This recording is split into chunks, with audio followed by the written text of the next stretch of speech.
الحمد لله نحمده ونصلي ونسلم على رسوله الكريم أما بعد فأعوذ بالله من الشيطان الرجيم بسم الله الرحمن الرحيم قال الله تبارك وتعالى في الكلام المجيد والذي جاء بالصدق وصدق به أولئك هم المتقون أعوذ بالله صدق الله العظيم وصدق رسوله النبي الكريم الأمين إن الله وملائكته يصلون على النبي يا أيها الذين آمنوا صلوا عليه وسلموا تسليما الصلاة والسلام عليك يا سيدي يا رسول الله وعلى آلك وأصحابك يا حبيب الله الصلاة والسلام عليك يا نبي الله وعلى آلك وأصحابك يا نبي الله. تمام تعریفیں اللہ رب العزت کے لیے اور کروڑ درود حضور نبی کریم صلی اللہ علیہ وسلم کی ذات مبارکات پہ. آج کی گفتگو حضرت ابوبکر صدیق رضی اللہ تعالیٰ عنہ کی شان پاک کے عنوان سے ہے. ان کے کمالات، ان کے فضائل کے عنوان سے چند باتیں آپ کے مجھے گزار کرنی ہے. اللہ رب العزت مجھے حق اور سچ بیان کرنے کی توفیق عطا فرمائے. برادران اسلام، نبی کریم کو اللہ نے بے شمار معجزات عطا فرمائے، بے شمار کمالات عطا فرمائے اور بڑی شانیں عطا فرمائی ہیں. حضرت عبداللہ بن رواحہ رضی اللہ تعالیٰ عنہ آپ ارشاد فرماتے ہیں کہ اگر حضور کوئی معجزہ نہ بھی دکھاتے تو حضور کا چہرہ ایسا مبارک تھا کہ ہر شخص حضور کا چہرہ دیکھ کر کلمہ طیبہ پڑھ دیتا. کہا اگر حضور معجزہ نہ بھی دکھاتے تو تب بھی لوگ ایمان لے کر آتے، لیکن اللہ نے اپنے حبیب کو بڑے معجزے عطا کیے اور بعد ایسے تھے کہ جنہوں نے وہ معجزے دیکھے لیکن مطمئن نہ ہوئے اور حضور صلی اللہ علیہ وسلم کا کلمہ نہ پڑھا، اور بعد ایسے بھی تھے کہ جنہوں نے بغیر کوئی معجزہ دیکھے ہی دین اسلام کا کلمہ پڑھ لیا. تو آقا کریم صلی اللہ علیہ وسلم کے محبوب علیہ السلام کے چاہنے والوں میں سے بہت ایسے تھے جنہوں نے بغیر معجزہ دیکھے کلمہ پڑھا، لیکن ابو جہل جیسا بدبخت بھی تھا کہ جو حضور نبی کریم علیہ السلام کے کمالات کو دیکھتا بھی تھا لیکن اسلام قبول کر کے حضور علیہ السلام کے دوستوں میں شامل نہ ہوا. آقا کریم علیہ السلام ایک دن گزر رہے تھے، آیا حضور کی خدمت میں اور کہنے لگا اے محمد، اگر آپ مجھے بتا دیں کہ میری مٹھی میں کیا شے ہے تو میں آپ کا کلمہ پڑھ لوں گا، میں آپ کا اسلام قبول کر لوں گا. جب ابو جہل نے یہ کہا تو حضور علیہ السلام ارشاد فرماتے ہیں، کہا ابو جہل اگر میں بتاؤں وہ ٹھیک رہے گا یا جو تمہاری مٹھی میں چیز ہے وہ تمہیں بتا دے کہ میں کون ہوں تو ٹھیک رہے گا. تو کہنے لگا اگر یہ ہو جائے تو کیا ہی بات ہے. اتنی دیر گزری تو اس کی مٹھی میں جو پتھر کی چھوٹی چھوٹی ککڑیاں تھیں وہ پکار ہوتی ہیں اشہد ان لا الہ الا اللہ واشہد ان محمد عبدہ ورسول. کہ ابو جہل بدبخت، تو نبی سے پوچھتا ہے کہ ہم کون ہیں، تو نبی سے پوچھتا ہے کہ تیری مٹھی میں کیا ہے. سن، ہم ککڑیاں گواہی دیتی ہیں یہ جو سامنے کھڑا ہے یہ اللہ کا رسول ہے، یہ محبوب خدا ہے. تو کہنے لگا اچھا میں تو سمجھا تھا کہ یہ عجیب بات ہے، تم تو بہت بڑے جادوگر نکلے ہو کہ ککڑیوں سے بھی بلوا رہے ہو. خیر حضور علیہ السلام خاموش ہو کے رخصت ہو گیا. اور یہی وہ ابو جہل بدبخت ہے کہ جب مکہ والوں نے حضور سے کہا کہ ہر نبی کوئی معجزہ لے کر آتا ہے، بتائیے آپ کیا معجزہ لے کر آئے ہیں. میرے نبی پوچھتے ہیں مکہ والوں بتاؤ کیا معجزہ لے کر چاہتے ہیں. تو کہنے لگے کہ یہ چاند نظر آ رہا ہے، اگر اس کے 2 ٹکڑے کر دو تو ہم سمجھے کہ تم باقی اللہ کے نبی.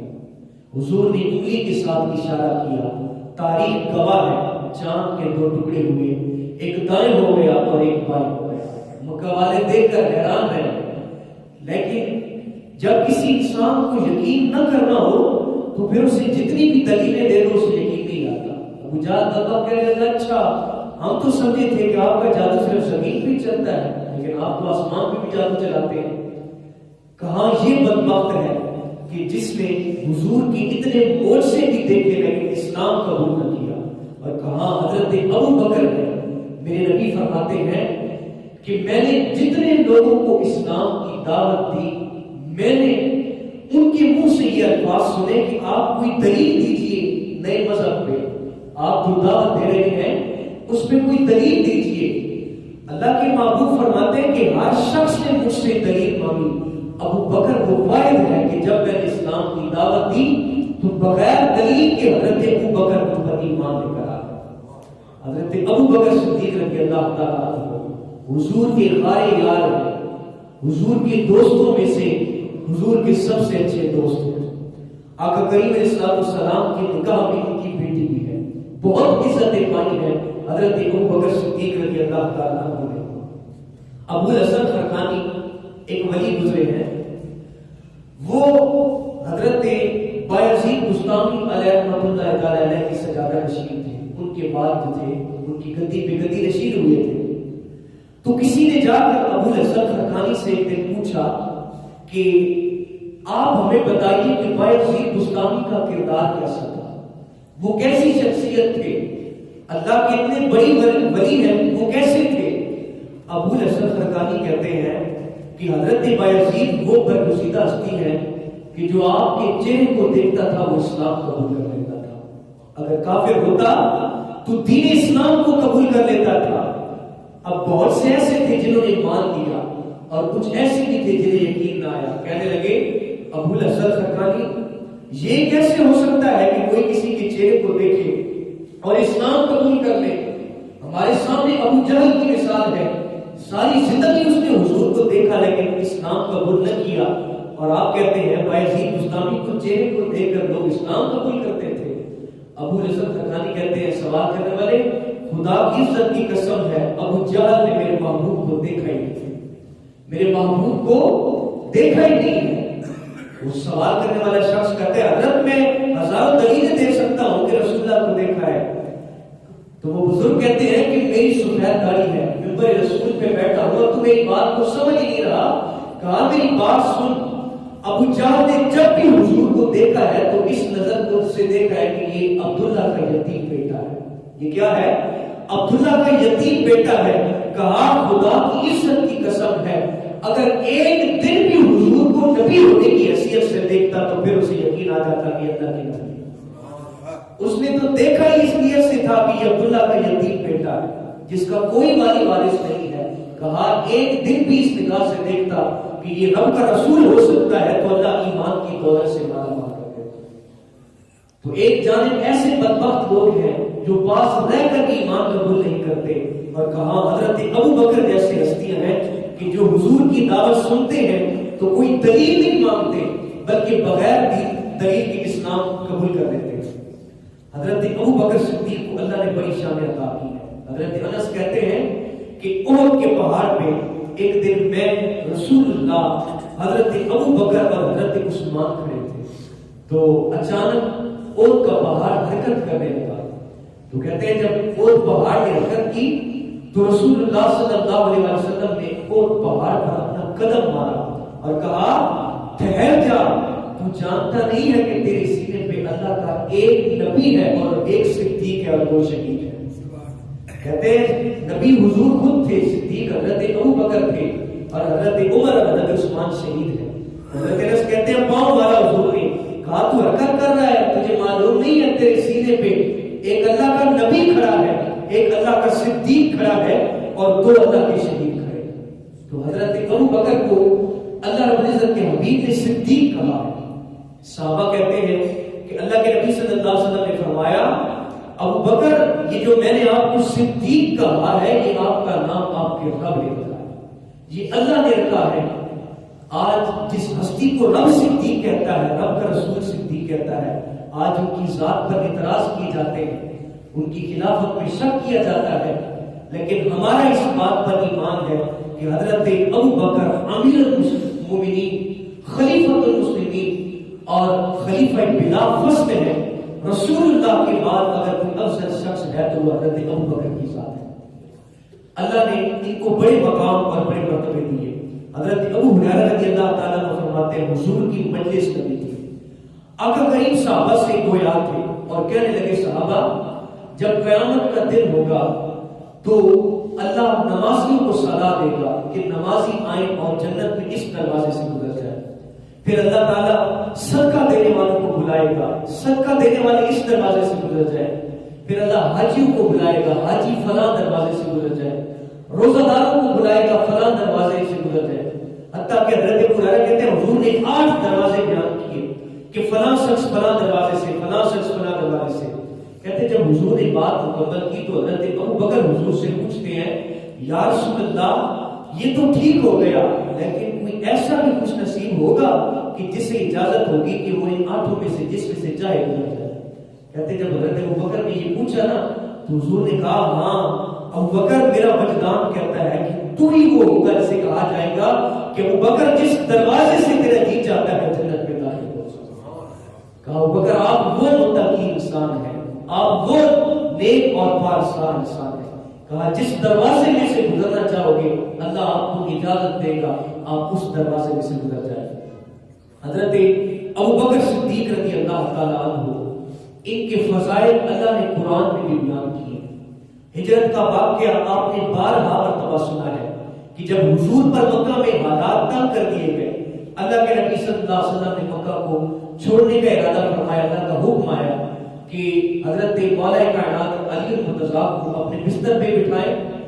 انہیں کہیں کہ یہاں پر آپ سوئیں اور صبح کو لوگوں کی امانتیں دے کر آئیں اور حضرت ابو بکر کو لے کر ساتھ چلے جائیں۔ رسول اللہ صلی اللہ علیہ وسلم حضرت ابو بکر کو ساتھ لے کر چلتے ہیں اور غار جس غار میں رکتے ہیں وہاں پر حضرت ابو بکر صدیق نے پہلے جا کر صفائی کی اور جو بھی سوراخ تھے اس غار میں اپنی قمیض پھاڑ کر ان سوراخوں میں ڈالے کہ کوئی موذی جانور رسول اللہ کو تکلیف نہ پہنچائے، لیکن ایک سوراخ بچ گیا، رسول اللہ کو اندر بلایا اور حضرت ابو بکر نے اس سوراخ پر اپنے پاؤں کی ایڑی رکھی اور حضور صلی اللہ علیہ وسلم تھکی ہوئے تھے، آپ علیہ السلام نے حضرت ابو بکر کی گود میں سر رکھا اور بیٹھ اسفرات ہو گئے۔ اب حضرت ابو بکر بڑی پریشان تھے کہ رسول اللہ صلی اللہ علیہ وسلم کو کفار تکلیف نہ پہنچائے۔ اچانک جس سوراخ پر حضرت ابو بکر نے پاؤں رکھا تھا وہاں پر کوئی سانپ موجود تھا، اس نے حضرت ابو بکر کو ڈسا، جتنی بار ڈستا تھا حضرت ابو بکر پاؤں دباتے تھے اس لیے کہ کہیں نکل کر میرے محبوب کو تکلیف نہ پہنچائے، حضور کو دکھ نہ دے، آقا کریم صلی اللہ علیہ وسلم کو ایذا نہ پہنچائے۔ لیکن جب زہر پھیلا حضرت ابو بکر کے جسم میں تو آنکھ سے ایک آنسو ٹپکا اور چہرے مصطفیٰ پہ گرا۔ حضور ان کی گود میں میں بھی استراحت تھی، حضور کا سر ان کی گود میں تھا تو چہرے رسول پہ جب حضرت ابو بکر کی آنکھ کا آنسو گرا حضور بیدار ہوئے اور ارشاد فرمایا ابو بکر کیا ہوا ہے؟ عرض کی آقا اس ایڑی پہ لگتا ہے کوئی چیز کاٹ رہی ہے۔ آقا کریم علیہ السلام نے حضرت ابو بکر کی ایڑی پر اپنا لعاب مبارک لگایا، اپنی تھوک مبارک لگائی اور حضرت ابو بکر کہتے ہیں کہ اللہ نے مجھے شفا عطا کی۔ اور تاریخ دان لکھتے ہیں وہ جو سانپ تھا اس نے بھی حضور سے کلام کیا اور عرض کی حضور فلاں نبی کے زمانے سے میں چلتا آ رہا ہوں اور مجھے معلوم تھا، میں نے سن رکھا تھا کہ اس وقت میں اللہ کا آخری نبی آئے گا اور اس کی ایک قیام گاہ یہ غار بھی ہوگی۔ حضور میں اتنے سالوں سے آپ کا منتظر تھا کہ آپ اس غار میں آئے اور میں آپ کا دیدار کروں، میں آپ کو دیکھوں۔ تو حضرت ابو بکر صدیق رضی اللہ تعالیٰ عنہ جب تک برداشت کر سکتے تھے اس کے زہر کو، اس کی تکلیف کو برداشت کیا اور آقا کریم صلی اللہ علیہ وسلم کی اور حضرت ابو بکر کی اس واقعہ کو اللہ نے قرآن میں ذکر کیا۔ اللہ رب العزت ارشاد فرماتے ہیں ثانی اثنین اذ ہما فی الغار، کہا کہ وہ دو جو غار میں موجود تھے ان میں سے دوسرے نے پہلے سے کہا کہ اذ یقول لصاحبہ، اپنے صحابی سے اپنے رفیق سے یہ کہا لا تحزن ان اللہ معنا، کہ ابو بکر پریشان نہ ہو، ہمارا رب ہمارے ساتھ ہے، ہمارا رب ہمارے ساتھ ہے۔ کفار پیچھا کر رہے تھے رسول اللہ کو، رسول اللہ کو شہید کرنا چاہتے تھے۔ حضرت ابوبکر پریشان تھے کہ اس غار میں پناہ لی ہے، کہیں وہ بدبخت یہاں پر آ پہنچے تو رسول اللہ کو تکلیف دیں گے۔ حضور گفتگو کرتے ہیں، کہتے ہیں ابوبکر گھبرانے کی ضرورت نہیں ہے، ان اللہ معنا، ہمارا رب ہمارے ساتھ ہے، ہمارا رب ہمارے ساتھ ہے۔ تو اللہ نے محبوب کی اس گفتگو کو قرآن میں ذکر کر دیا، کہا ثانی اثنین کہ جب دو لوگوں میں سے فی الغار، جو غار میں تھے، ایک نے اپنے صاحب سے یہ کہا لا تحزن، غم نہ کھا، گھبرا نہیں، ان اللہ معنا، ہمارا رب ہمارے ساتھ ہے۔ تو حضرت ابوبکر صبر و حذر میں حضور کے ساتھ ہی رہے، آقا کریم صلی اللہ علیہ وسلم کی قربت آپ کو ملی، اور حضرت ام المؤمنین سیدہ عائشہ صدیقہ رضی اللہ تعالی عنہا حضور کی خدمت میں اعتراض کرتی ہیں، آقا کیا یہ آسمان کے تاروں کے برابر بھی کسی کی نیکیاں ہو سکتی ہیں؟ حضور ارشاد فرماتے ہیں، ہاں عائشہ، میرا عمر وہ ہے کہ جس کی نیکیاں آسمان کے تاروں کے برابر ہے۔ حضرت ام المؤمنین سوال کرتی ہیں، آقا اگر عمر کی نیکیوں کا یہ عالم ہے تو ابو بکر کی نیکیاں کتنی ہیں؟ حضور مسکرا پڑتے ہیں اور ارشاد فرماتے ہیں، عائشہ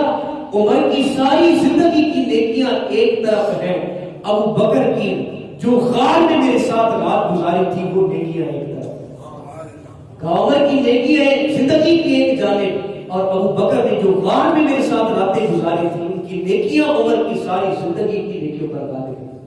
اور حضرت عمر مسکرا کر کبھی کبھی حضرت ابو بکر سے کہتے تھے، ابو بکر ایک سودا تو میرے ساتھ کرو۔ کہا کون سا سودا؟ کہا میری زندگی کی جمع پونجی دے دو، میری نیکیاں دے دو، لیکن مجھے حضور کی قرب کی وہ نیکی دے دو جو تم نے غار میں حضور کے ساتھ گزارے تھے۔ ابو بکر کہتے تھے میری زندگی کی ہر شے مجھ سے لے لو، لیکن وہ نیکیاں نہ لو جو حضور کے ساتھ گزار کر دی تھی۔ تو حضرت ابو بکر کو اللہ نے بڑے مرتبے دیے، اور انہوں نے رسول اللہ کی ہر قدم پر مدد کی ہے۔ مردوں میں سے سب سے پہلے جو شخص رسول اللہ پر ایمان لے کر آیا وہ حضرت ابو بکر صدیق رضی اللہ تعالیٰ عنہ۔ حضرت ابو بکر صدیق تھے، اور یہ وہ ہستی ہیں جن کے متعلق میرے نبی نے ارشاد فرمایا، کہا لوگوں اس دنیا میں رہ کر جس بندے نے مجھ پر احسان کیا ہے میں نے اس کے احسان کا بدلہ چکا دیا ہے۔ ایک ابو بکر ایسے ہیں کہ جن کے احسان کا بدلہ میں نہ چکا سکا، بلکہ قیامت کے دن ان کے احسانوں کا بدلہ میرا پروردگار چکائے گا۔ تو اندازہ لگاؤ یار، اس ابو بکر کے کتنے احسانات ہوگے رسول اللہ پر، کتنی ان کی خدمات ہوگی کہ اللہ کے نبی کہتے ہیں میں نے ہر شخص کا بدلہ لٹا دیا، ایک واحد ابو بکر ایسے ہیں کہ جن کی جو خدمات ہیں ان کا بدلہ صرف میرا رب لٹائے گا۔ اور ایک اور فرمان ہے میرے نبی کا، حضور نے ارشاد فرمایا، صحابہ ہر شخص کے مال نے دین کو فائدہ دیا، اسلام کو فائدہ دیا، کیونکہ جب بھی اعلان ہوتا تھا صحابہ دین کی مدد کو پہنچ جاتے تھے، لیکن حضور فرماتے ہیں جتنا فائدہ میرے ابو بکر کے مال نے اسلام کو دیا ہے اتنا فائدہ کسی اور کے مال نے نہیں دیا۔ تو حضرت ابو بکر صدیق رضی اللہ تعالیٰ عنہ یہ وہ ہستی ہے جنہوں نے سب سے پہلے حضور پر ایمان لایا، آقا کریم صلی اللہ علیہ وسلم کی غلامی میں ساری زندگی رہے، اور ایمان بھی جب حضور پر لے کر آئے تو کوئی دلیل نہیں مانگی، کوئی دلیل نہیں مانگی کہ نبی ہونے کی دلیل کیا ہے، حضور کی زبان سے نکلا بس آپ نے یقین کر لیا۔ اور یہ جو آیت میں نے ابتدا میں تلاوت کی، اللہ رب العزت فرماتے ہیں والذی جاء بالصدق وصدق بہ اولئک هم المتقون، یہ بھی حضرت ابوبکر کی شان کی اتری ہے۔ اللہ فرماتا ہے کہ وہ ذات جو سچ لے کر آئی ہے اور وہ ذات جس نے اس سچ کی تصدیق کی ہے، اولئک هم المتقون، یہی لوگ متقی ہیں۔ اب کہانی کیا ہے؟ حضور صلی اللہ علیہ وسلم جب معراج کر کے واپس پلٹے، حضور نے صبح لوگوں کو بتایا کہ میں رات کو بیت المقدس میں بھی گیا، میں وہاں سے جنت و دوزخ آسمان بھی دیکھا، جنت و دوزخ بھی دیکھی۔ اب ابو جہل بڑا بدبخت تھا اور موقع تلاش کرتا تھا حضور کو زج کرنے کا، فوراً دوڑتا ہوا حضرت ابوبکر کے دروازے پہ گیا اور کہنے لگا ابوبکر اگر کوئی یہ کہے کہ میں نے ایک رات میں بیت المقدس کا سفر طے کر لیا ہے جو یہاں سے ہزاروں کلومیٹر دور ہے تو کیا تم اس کی بات کو مان لو گے؟ ابوبکر کہتے ہیں یہ ممکن ہی نہیں ہے، مہینوں کا سفر بنا ایک رات میں کیسے طے ہو سکتا ہے؟ تو کہنے لگا سنو، تمہارا ساتھی محمد کہتا ہے کہ میں ایک رات میں بیت المقدس کو بھی دیکھ آیا ہوں، اس کے بعد آسمانوں کی بلندیوں پر بھی گیا ہوں۔ حضرت ابوبکر کہتے ہیں ابو جہل بدبخت تو کہتا تھا کسی عام آدمی نے کہا ہے اگر محمد عربی کی زبان سے نکلا ہے تو پھر ہمیں اس بات پر کوئی شک نہیں. پھر میں بغیر تصدیق کے یقین کرتا ہوں کہ جو رسول اللہ کی زبان سے نکلا ہے لفظ لفظ سچ نکلا. تو جب حضور کو پتا چلا کہ حضرت ابوبکر صدیق نے یہ کلمات کہے ہیں تو حضور نے ایک جملہ ارشاد فرمایا, کہا لوگوں سن لو میرا ابوبکر زمینوں میں بھی صدیق ہے آسمانوں میں بھی صدیق ہے, زمینوں میں بھی سچا ہے آسمانوں میں بھی سچا ہے. یہ وہ ہستی ہے جس نے دین اسلام کی خاطر اپنا سب کچھ قربان کر دیا, سب کچھ لٹا دیا, حتیٰ کہ اپنا مال تک لوٹا دیا. اور ایک دفعہ حضور نے جب مال مانگا نا تو انہوں نے اپنے بدن کے کپڑے بھی اتار دیے اور جسم پر ٹاٹ کا لباس پہنا, اس میں کانٹے لگائے اور رسول اللہ کی خدمت میں گھر کا سارا مال لے کر حاضر ہو گئے. حضور علیہ السلام نے پوچھا نا ابو بکر گھر والوں کے لیے کیا چھوڑا, تو کہنے لگے یا رسول اللہ میرے گھر والوں کو اللہ اس کے رسول کافی ہے, اس مال کی ضرورت نہیں ہے. اور آخری بات کرتا چلوں کہ جب حضرت ابوبکر صدیق نے سارا مال دے دیا, اللہ کو یہ ادا اتنی پسند آئی کہ اللہ نے حضرت جبریل کو بھیجا, جبریل جاؤ میرے محبوب سے کہو کہ ابوبکر سے پوچھیں کہ جو اللہ نے تم پر اتنا کرم کیا ہے, اسلام کی تم مدد کر رہے ہو, تم پر غربت بھی آئی ہے, کیا تم اپنے رب سے راضی ہو؟ حضور نے حضرت ابوبکر سے پوچھا, ابوبکر رب پوچھتا ہے کہ اتنے امتحانات آئے ہیں کیا مجھ پہ راضی ہو؟ تو حضرت ابوبکر عرض کرتے ہیں آقا پروردگار سے عرض کیجئے کہ میں تو اس پر راضی ہی راضی ہوں, مجھے بتائے کیا میرا رب بھی مجھ پر راضی ہو گیا؟ ایسا بھی کوئی ہے جو سب کچھ لٹا کے کہتا ہے کہ میں تو راضی ہو گیا ہوں, کیا میرا رب بھی مجھ پہ راضی ہے کہ نہیں؟ تو قرآن میں اللہ نے کہہ دیا رضی اللہ عنہم ورضوا عنہ, لوگوں میرے نبی کے صحابہ وہ ہستیاں ہیں کہ انہوں نے میرے محبوب کے ساتھ جو وفائیں کی ہیں میں ان کے ساتھ راضی ہو گیا ہوں اور یہ مجھ سے راضی ہو گئے. تو اللہ کے صحابہ کی بڑی شانیں ہیں, اللہ ہم سب کو صحابہ کرام کی محبت عطا فرمائے. یہ کسی دوست نے اعلان کے لیے چٹ رکھی ہے لیکن یہاں پر دن اور تاریخ مقرر نہیں ہے. محفل ہو رہی ہے مدرسہ قمر الاسلام طلعت الاقبال میں.